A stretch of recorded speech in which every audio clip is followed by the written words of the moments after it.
You're a ninja! Yes, I am a ninja.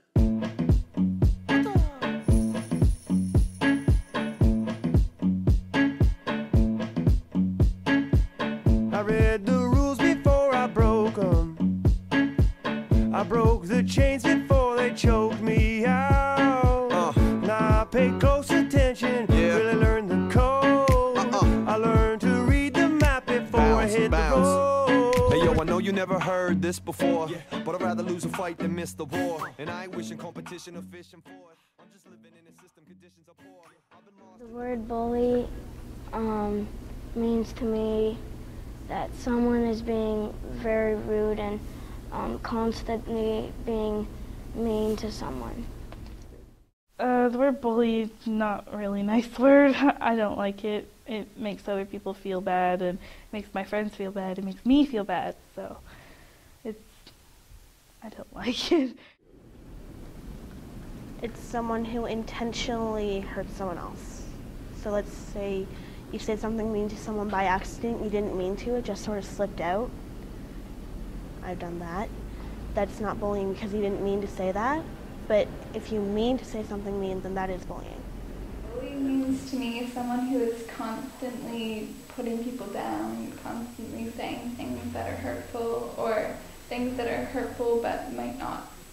They think it's a joke or something like that, because it's not always physical bullying that happens. Most often, I think, at least in this school, it's verbal bullying.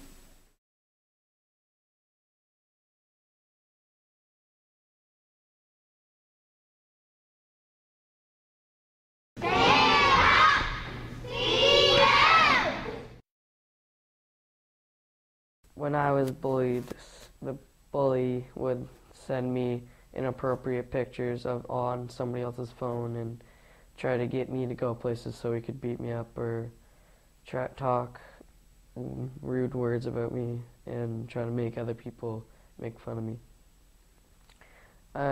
At first I did nothing and ignored it, and then after a little bit I told my mother about it, and then I told the principal. I feel that they should try to find help, and if they can't, maybe talk to a friend or parent or guardian that they feel that they have lots of trust in. Me, for example, like the other day, a guy told me that he liked me and that he wanted to be my boyfriend and stuff like that, and he was just saying it to make fun of me. He didn't really mean it. So it made me feel hurt. Like, I don't want to be made fun of. Like, nobody does. It's not fun. It's not a good feeling. Well, that the fact that I have seen bullying in the school before, I hope that it's been taken care of, and I think I've done a little bit to help that, but some of the time I've been sort of in the shadows again, but that's kind of it. I've been bullied since grade 2. I've got called ugly every day of my life. I've got bullied for the color of my skin and my weight. Like, they call me skeleton and ghost, and it doesn't feel nice.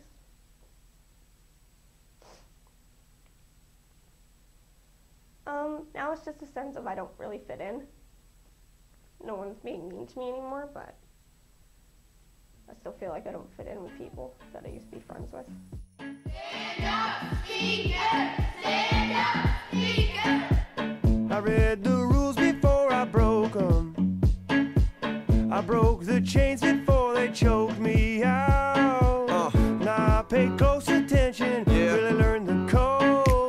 I learned to read the map before I hit the road. Hey yo, I know you never heard this before, but I'd rather lose a fight than miss the war. And I ain't wishing competition or fishing for it. I'm just living in a system, conditions are poor. I've been lost in the rhythm. Stand up, speaker!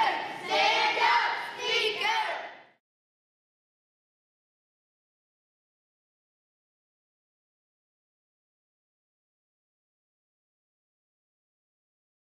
When someone bullies another person, if there was a line of friendship or relationship, then it would If it was string, then it would be like it was being cut in half by scissors. Bullying destroys friendships. Well, it can sort of tear them apart by, like, I don't know, say you're getting bullied and your friend was the one doing it to you, it could tear your friendship apart. Bullying tears you apart, makes you guys hate each other, and then everything just kind of falls apart and you aren't friends anymore.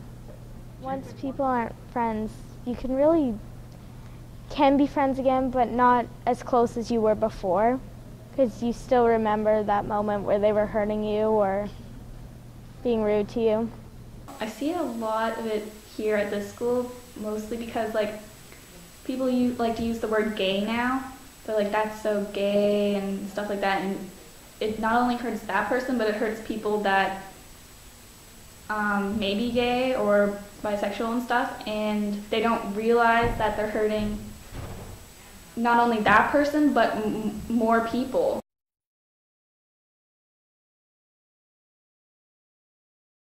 I think in order to help people be kinder to each other, we have to start at the root of the problem, because a lot of people have issues at home or with close relationships, and they might be treated badly by a friend or a parent, and that's normal life for them, so they don't really get it when they're treating somebody else in the same bad way. So I think we need to start spreading awareness of how you should be treating people at home and what a healthy home is and the importance of it. Because then the kids who are living in an unhealthy home, they have a sort of foundation and they're able to understand this is how I should treat people, you know? Maybe doing like an assembly kind of thing, like we've done that a lot, but where they have to talk with each other instead of somebody making a speech about bullying, like we do every time.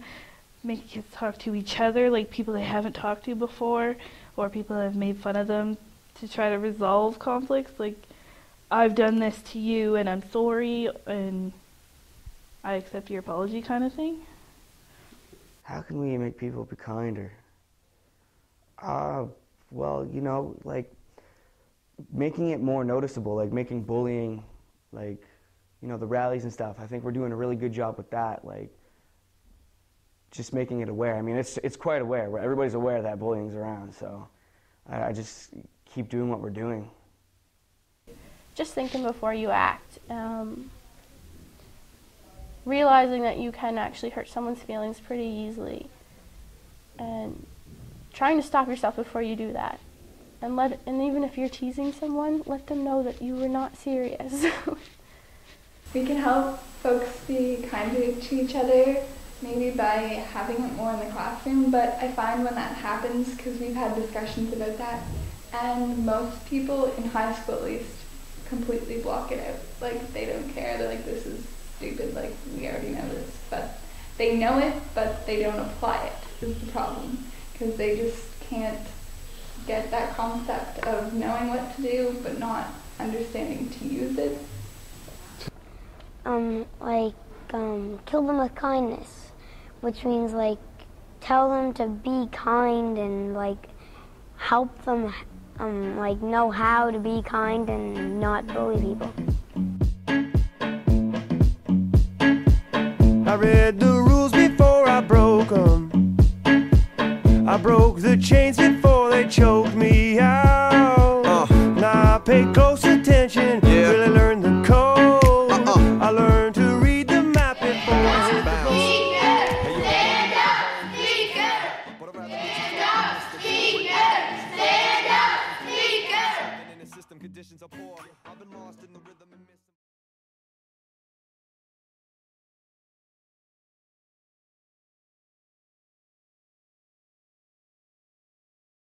Grade 8 or 9, I was really angry, like, and this has to do with, you know, my father not being around and not having that structured father figure in my life. So I just didn't know what to do with myself, and I was always angry. I'd overreact for everything, and I'd want to fight all the time. I'd take it out on other people. Like, so my good friends now, back in the day, I would like take it out all on them. I was really mean to them.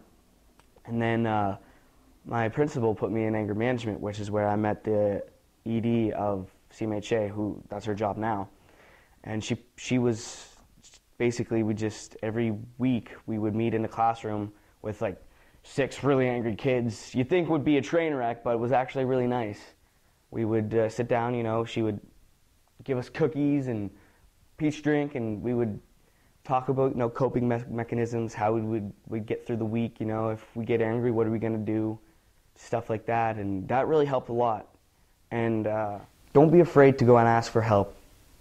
I know for me, it was a big problem asking for help. Like, for a while, I didn't even want to talk to my mom. Me and my mom I would come home from school, I would go in my room, and that would be it for like a good 2 years.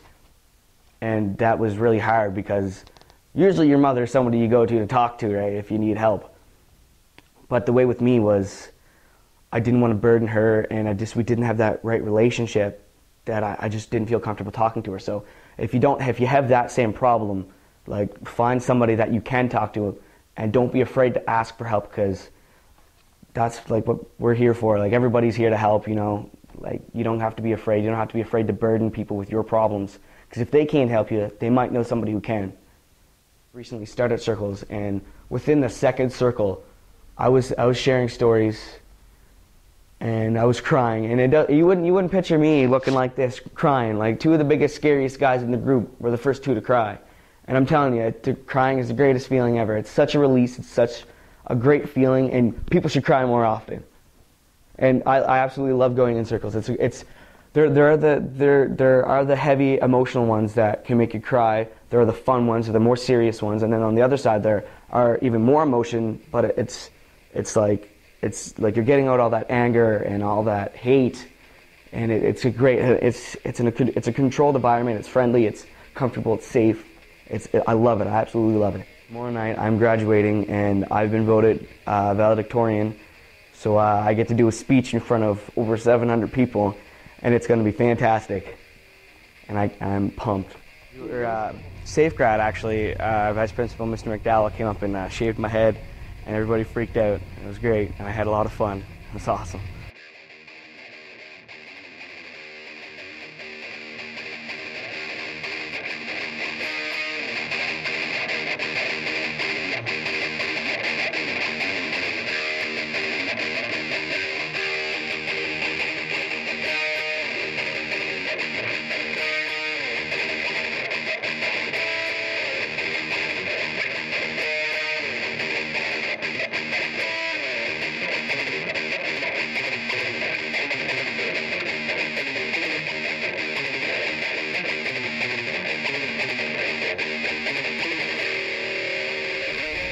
Stand up, speak out, stop bullying together. I read the rules before I broke them. I broke the chains before they choked me out. Now I pay close attention, really learned the code.